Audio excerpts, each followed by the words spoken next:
Excellent. Megan, you're going to have to speak up because you're coming the furthest, I think. Okay. Kidding. Oh, I muted it. It's okay.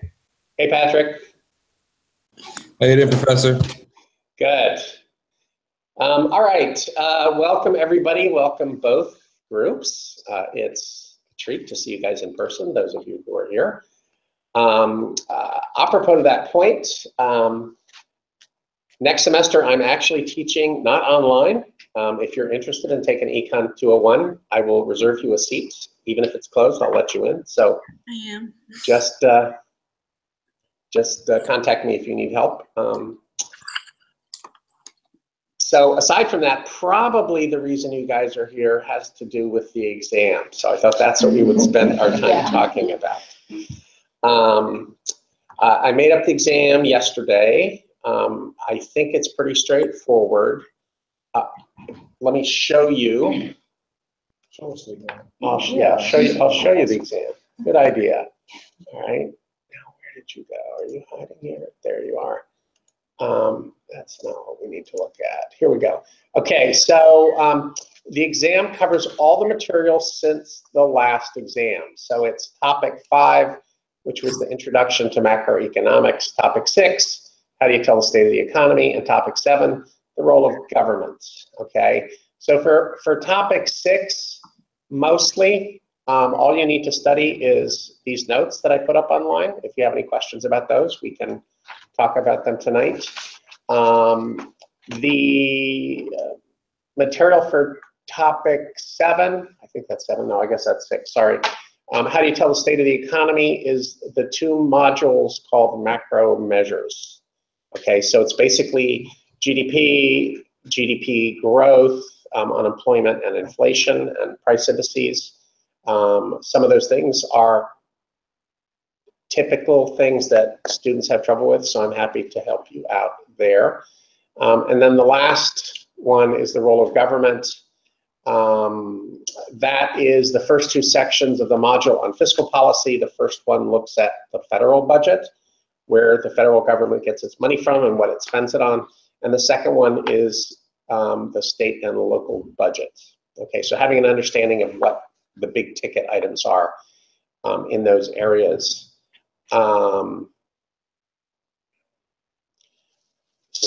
Was the focus of the exam mainly on the macroeconomic measures? No. I started with the idea that it would be a third, and a third, but the intro to macro is really shorter. So pretty much the macro measure stuff is a little bit more than a third, and the role of government is a little bit more than a third, and the intro to macro is a little bit less than a third. Okay. So it's all important, but it's a blend of all of those things. Okay, the exam is 30 multiple choice. It's a quiz on Canvas. It's available, I'm trying to remember the day now. Thursday at midnight, and it runs until Friday at midnight. Okay, and hopefully that'll work for you. If you have any disaster happen, send me an email. I'm usually online, and we'll fix it.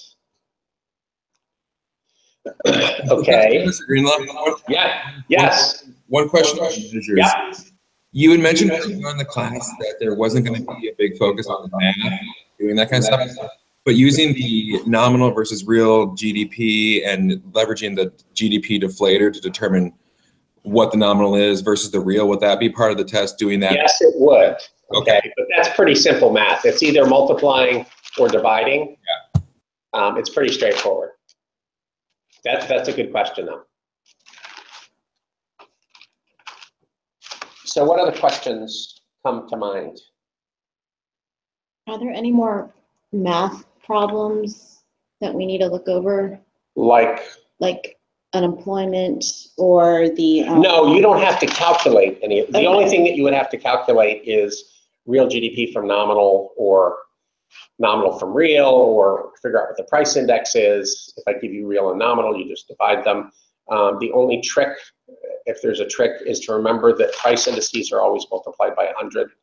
So their number's like 135 instead of 1. Mathematically, it's 1.35. Just remember that and you'll be fine. You kind of have to remember that. I mean, you'll kind of be forced to remember that because it's multiple choice, so all the numbers are in terms of 100 for those kinds of problems.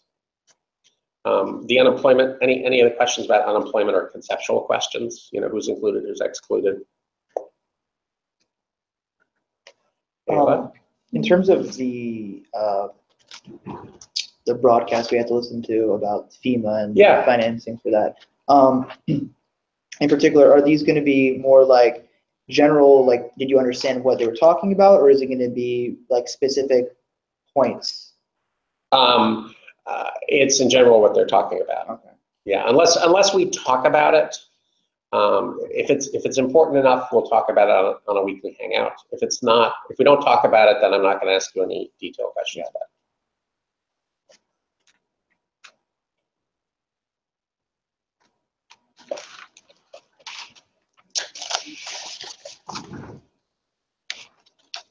I think we cover less material than we did on the first exam because it's really just those 3 things.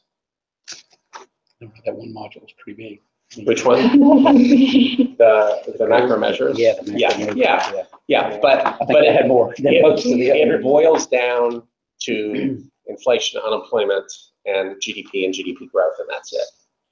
It turns out there's a lot of repetition in there. One of the things that I did that I'm doing this fall is rewriting that section of Waymaker. A few of that, and then some of the pages were like, it was like half of it was the I guess concept, right? And then it just like somewhat, if some reason, like the module copy and pasted it again to where like really the whole slide was like Well, I didn't have it was like the same thing. I didn't have it one day, but when I went and checked over it again the other, it was there. The one I had the issue Maybe with that was a browser problem or something. The one I had the issue with was the videos. They kept going from, I think it started with video 20 years ago. Oh. That one kept going and going. Okay, no. Now I understand your question. Yes. You only need to watch the video, the one video that I put on there. Some of them are parts of series, and we took different ones. Yes. But you don't need to keep watching unless you find them so fascinating to learn all those nuanced ideas about economics that you just couldn't stop. Well, I got to one of the questions that came out on the Hangouts, and you said we're not there yet. Yeah. Okay, now I'm understanding. Yeah. Which video are we talking about? Some of the videos are a series.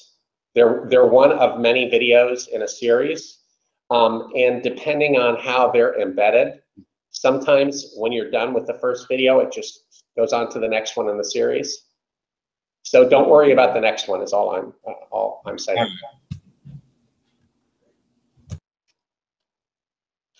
Jenna, that's a pretty purse. Okay. My pencil pouch from Peru. I can see that. And Rachel has absolutely the best pillow here. Yeah.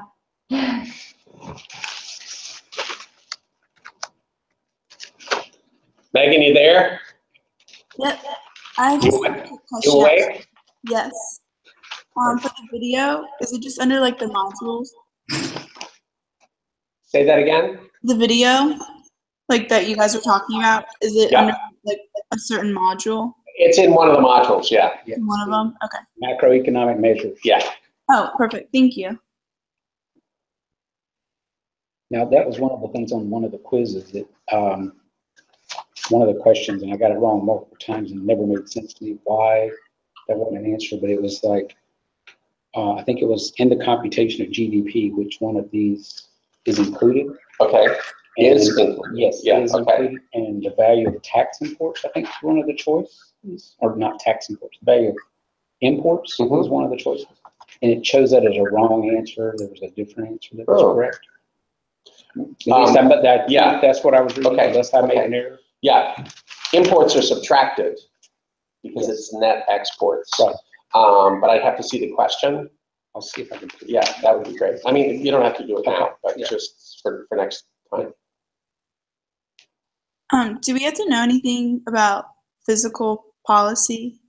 Remember how Fiscal policy. Yeah. Okay. Short answer, no. fiscal policy has to do with the federal budget, Okay. right? Tax cuts and spending increases.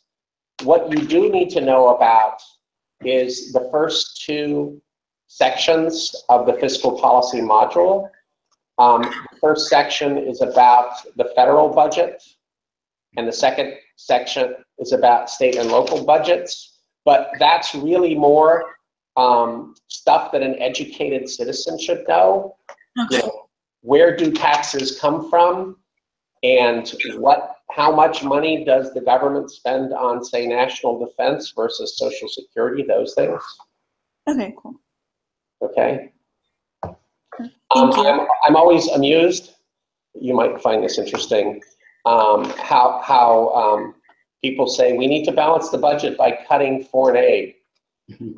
Foreign aid is less than 1% of the budget, so we could cut all of foreign aid out, and it really wouldn't have much of an impact. You know, so. But not policy per se. We will get to that soon. Okay, perfect.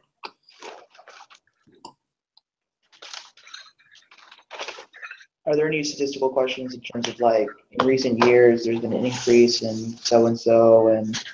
No. Okay. No. I mean, those would be good questions, but we didn't go into that kind of detail. Sometimes when I teach this course, I give an assignment where I ask students to go out and look at inflation rates over the last 20 years and unemployment rates over the last 20 years. And when I do that, sometimes I'll put a question like what you're describing on the exam, but we didn't do the assignment, so don't worry about it. If it was there, what you could say is inflation rates have been extraordinarily low by historical standards over the last 20 years.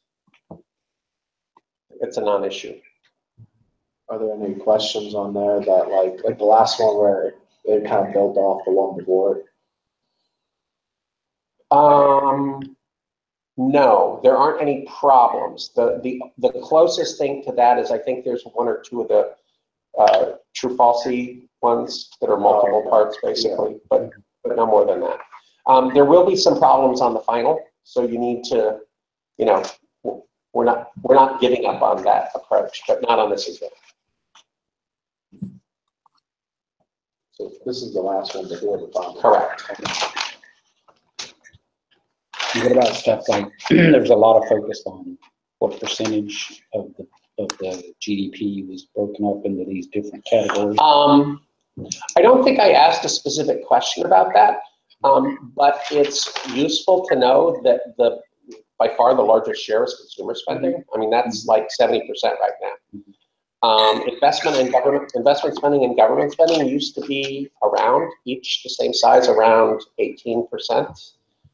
Government spending has gone up in recent years. Investment spending has gone down, and net exports is usually negative single digits, like -5% or something. I mean, like one of the questions that kept coming up in my mind with this is when you're looking at imports and you're looking at the fact that in GDP you're calculating the final product. Right. So I've had a lot of interactions with the auto industry, so I know that something like 70% of some cars are manufactured outside of the U.S. The parts are, and then they bring them in and assemble them in the U.S. Are we going to be asked? I mean, to me, that's a more complicated question. Yes. No, I'm not going to ask you questions like that. Okay. I literally try to avoid questions that test your math or accounting ability. Those are important issues, but it's not really macroeconomics. The auto industry truly is a global industry because pretty much every automobile manufacturer buys engines from one country and drivetrains from another country.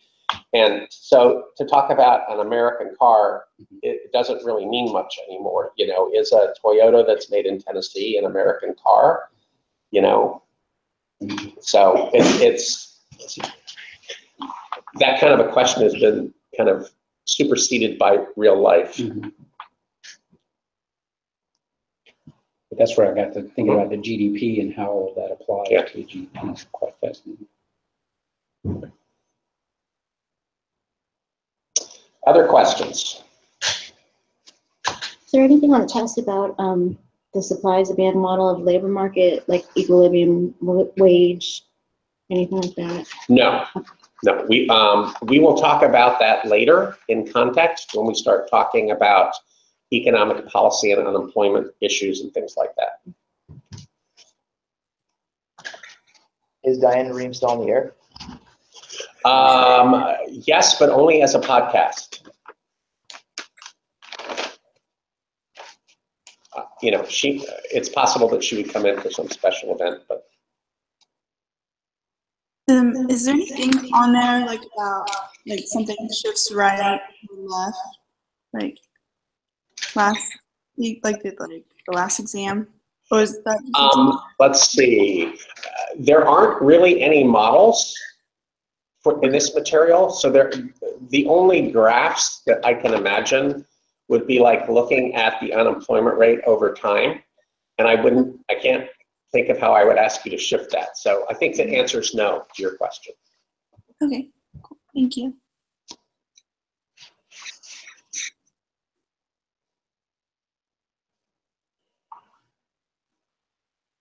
What about the stuff on value added? Like I struggled with the tax part on the last one, since you're going to go into government. I'm assuming we're not going to go into the tax side this time. I'm only insofar as you should know that the personal income tax is a major source of funding to the federal government, but not numbers or anything like that. And Yeah, not the shifting of the supply curve versus no, demand. no. Yeah, it's in an important sense, this exam is less analytical than the one before. There aren't any particular models in there. We will get to those after this.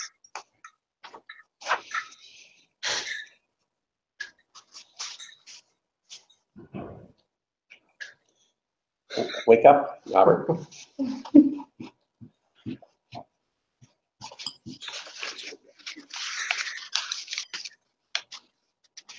Besides the transcript on financial and political challenges for FEMA, was there any other readings that we had to do that were going to be in the exam, or was it just No, that one? just that one. Not. And that was really an example. What about this reading on the notes? What's it say? It says memos to the president. Oh, that is a book. And my copy I lent to a student, and it didn't come back. There is a copy in the library. I'm not asking any questions specifically about that. But Charles Schultz is an economist. He's now retired, who was a really good communicator. And so he wrote this book about the kinds of questions when he was serving on the President's Council of Economic Advisors, the kinds of questions that he had to respond to. And so it's almost all macro, very general sort of macroeconomic stuff. So he talks about what does the unemployment rate mean and that sort of thing. Again, since we didn't really talk about it, I'm not asking you any specific questions. Stocks and flows, you going into that? No, that's really something that's more important at a higher level. It's a simple difference. A flow is something that has a time dimension. So like income is your income over your pay period or over a year. That's a flow. Stocks are at a particular measurements at a particular moment in time. So like, what's your bank balance today? That's a stock concept. Okay.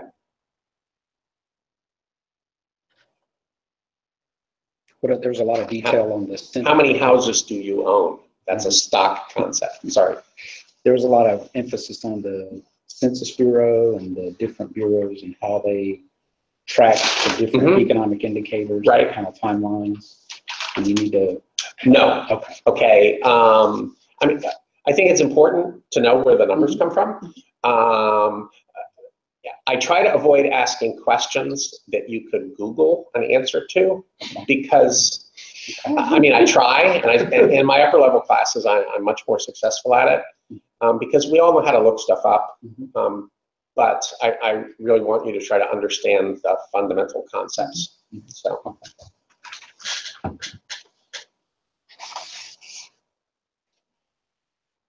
Can we go over price indexes a little bit, just in general? Sure. That's where I'm having a lot of trouble. Okay. Price index is just a weighted average of the prices of some type of product. Okay, so you could have a food price index that would be an average of the types of foods that American consumers eat, right? So typically price indices are weighted. So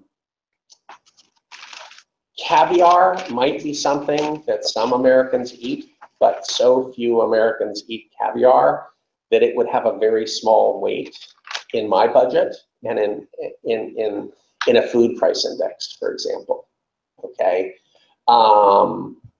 so various government agencies, the Commerce Department and the Labor Department and the Census Bureau create thousands of price indices of narrow or broad categories of things. Okay, so it could be a price index of canned green beans from the grocery store, right? They're different brands that you could average up. It could be foods that don't need special storage. So like fresh vegetables wouldn't qualify, but canned or frozen foods might qualify, depending on how you define it, right? So they're narrow price indices and they're broader price indices. And what happens is statisticians take the narrow price indices and they average those up so that you get bigger and bigger prices, right? So you get, at some point, you get the price of all consumer goods. Okay, that's actually called the PCE deflator. It's the personal consumption expenditure deflator. And then at the top of that huge computation effort is the implicit price deflator for GDP, the GDP Price Index, or the GDP Price Deflator.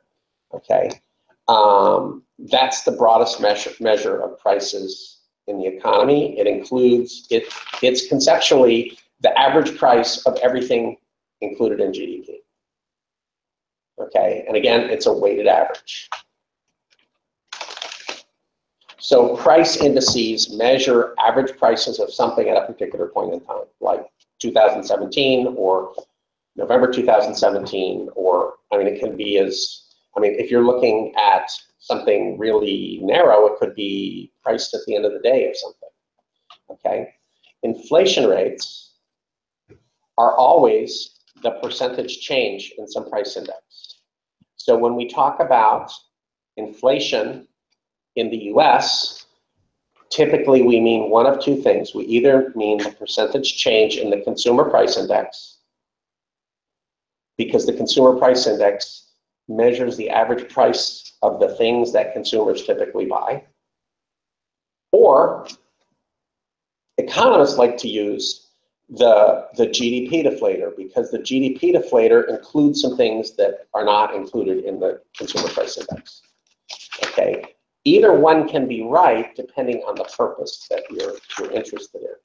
Okay, so like if I wanted to know what my real income was, because I spend my income on consumer goods, I would take my nominal income and divide it by, say, the consumer price index.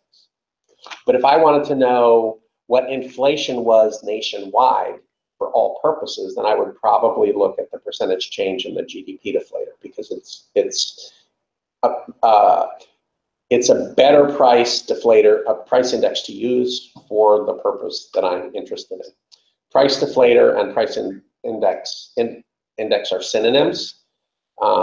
If you take more economics, you'll learn some nuanced differences between the two, but they're really synonyms. They're the same thing. Okay, so go on. So if we divided nominal GDP by real GDP, what we would get is the GDP deflator, okay, which we would then want to multiply by 100 before we published it. if we had nominal GDP and the GDP deflator, we could divide those two to get real GDP.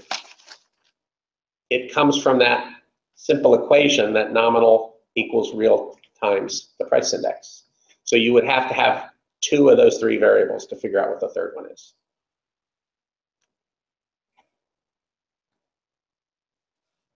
Would you still have to multiply that by 100? Say that again, Megan? Would you still have to multiply that by 100?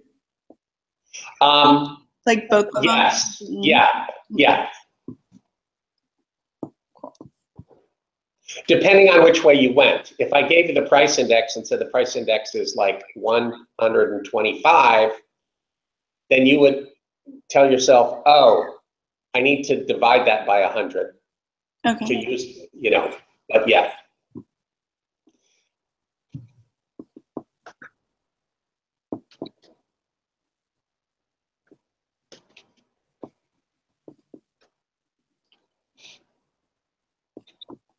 Other questions?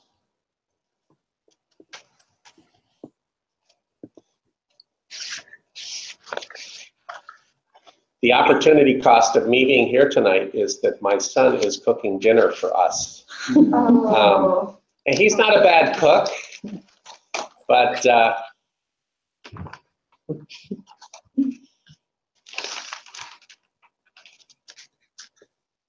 Have any idea what it is? yeah, it's a pasta with tomato cream sauce. So he's made it before. It's fine. I mean, it's good. It's better with fresh tomatoes, which is the way I make it. But you know, it's the wrong time of the year for fresh tomatoes. And I guess it's not out of Jenna. That's great.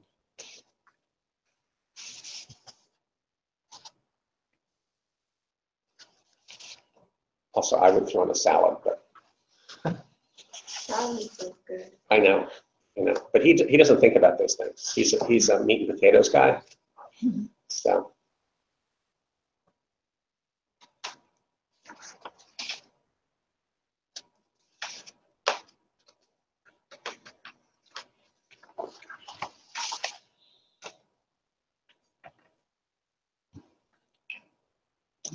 Anything from the online crew? This has been really helpful. Thank you, Professor, and everybody. Good.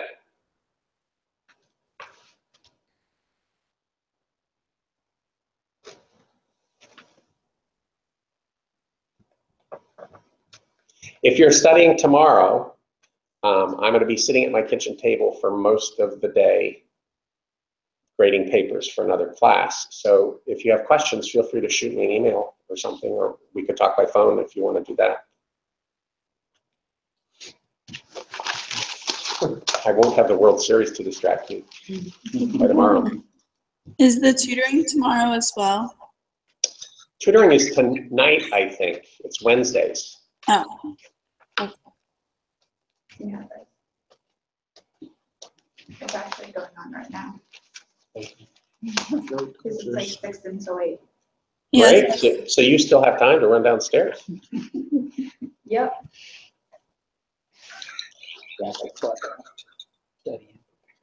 Good. We have until, you said it's Friday at midnight? Yeah. Right? Okay. Any other questions? Yep. All right, well, I will talk to you guys soon. Thanks for coming. Thank you. Thank you.